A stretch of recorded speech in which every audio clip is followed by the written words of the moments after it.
Hi, this is Sue for Parkies and Me, My Journey with Parkinson's. And I've called this one Just a Small Prick.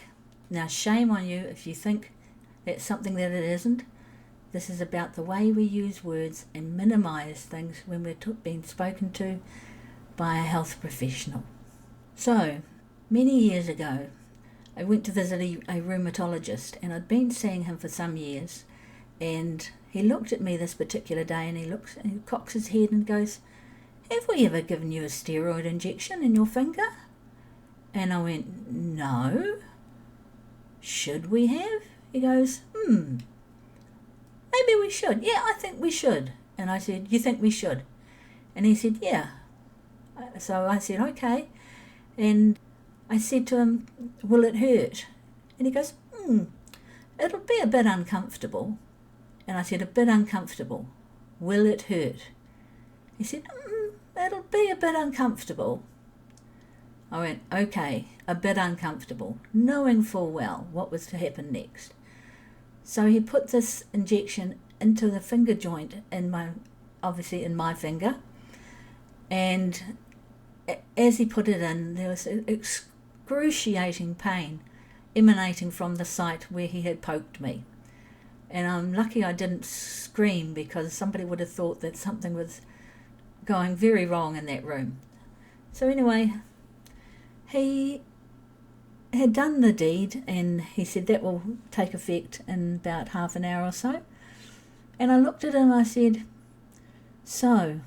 And he looked at me, and I said, "No, that bloody well hurt, and I knew it would." And I said, "Why did you just say a bit uncomfortable?" He goes, "I didn't want to scare you." And I said, "Well, logic dictated it was going to hurt."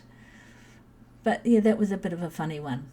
I also had another thing that happened when I went to see him for the very first time. As I said, I had an arthritis in one finger, and I showed him my finger, and he got me to flex it, and he poked and prodded it and moved it about. And then he says, "Yes, I think you do have arthritis." And then he said to me something that really sat me back in my chair. He said, "Can you go behind the curtain, please? No, take your clothes off and put on the gown." And I looked at him, and I held up my finger, and I pointed to my finger and looked at him in puzzlement. And I said, "Take my clothes off behind the curtain." And he said, "Oh yes," he said, "I need to check all your joints, not just your finger."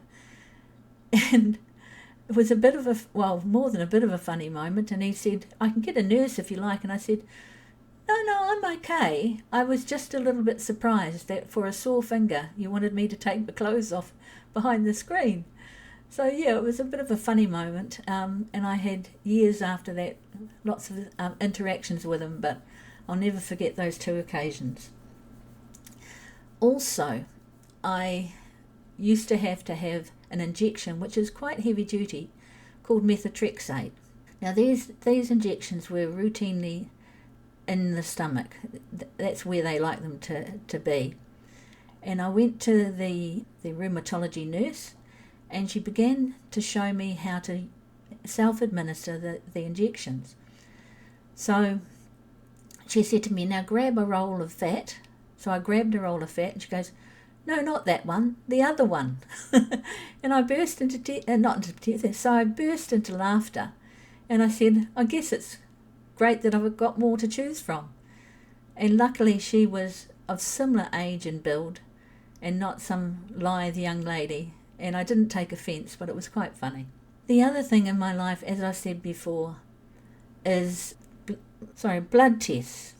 Blood tests can be an absolute trial. And time and again they go, "Just a sharp scratch." And for me, if they do get a vein, it's deep and they have to poke around. So no, it's not a sharp scratch. It's bloody agony when you're poking me with a needle, working it around, bruising up my hand or whatever bit you're attacking. So no, it's not just a small prick. It's actually bloody painful. Sometimes I wonder whether they could just say it's going to be bloody painful. I've had the joy of Clexane injections while I've been in the hospital this time. Again, just a small prick. I didn't see any small pricks around there. I just felt somebody stabbing my abdomen. and it wasn't pleasant. So all these things that they say to us, just a small prick, just a sharp scratch, as we would have said as children, liar, liar, pants on fire. There was nothing like the sort.